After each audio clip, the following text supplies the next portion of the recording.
Сериозни повреди на вратот и главата.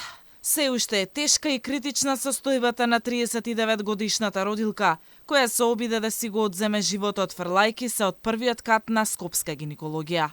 Зошто и како се случил немилиот настан и дали имало пропусти на персоналот, ке утврдува инспекциски надзор на државниот санитарен и здравствен инспекторат. Комисијата е излезена на терен и во тек е надзорот за утврдување на фактичката состојба, велат од Министерството за здравство. Психијатрите предупредуваат дека случајот на родилката, која веројатно страдала од постпородилна депресија, е се почеста појава во државава и нашиот здравствен систем треба да посвети поголемо и посериозно внимание.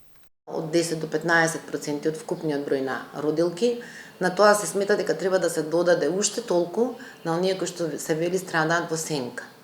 Зошто? Токму заради непознавање, неинформираност, чувство на вина, чувство на страв, чувство на несигурност, неприфаќање и едноставно непрепознавање. Најпрви непрепознавање самата жена не препознава дека и треба помош, не препознава семејството, не препознаваат ни здравствените работници, за жал многу често, дека нешто се случува со таа жена, односно дека се случува нешто на психолошки план.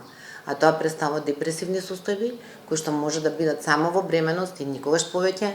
Психијатрите сметаат дека започнувајќи од неплодноста, па се до појава на големи животни промени, па продолжувајќи со наблюдување на среќни трудници во нивната околина, додека тие не се чувствуваат среќни.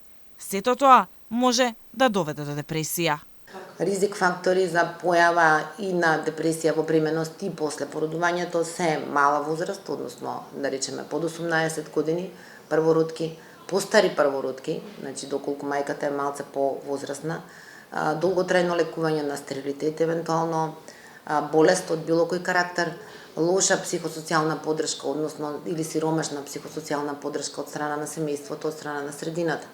Родилката на која ова и било прво породување, била донесена на клиниката во петокот во 36-та недела од бременоста во тешка состојба. Од ГАК вела дека пациентката во петокот се пожалила на вознемиреност, а со неа разговарал клинички психолог.